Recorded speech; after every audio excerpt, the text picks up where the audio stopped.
ある朝僕が目を覚ますと、この世界には君はいないんだね。脅かそうとして隠れてみても、君は探しに来ないんだ。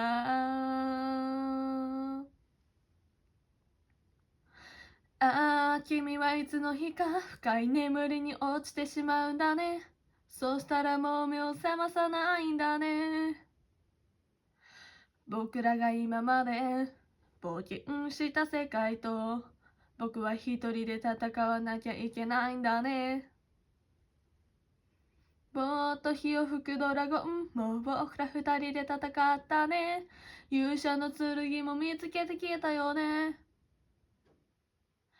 ああ、このまま君が起きなかったらどうしよう。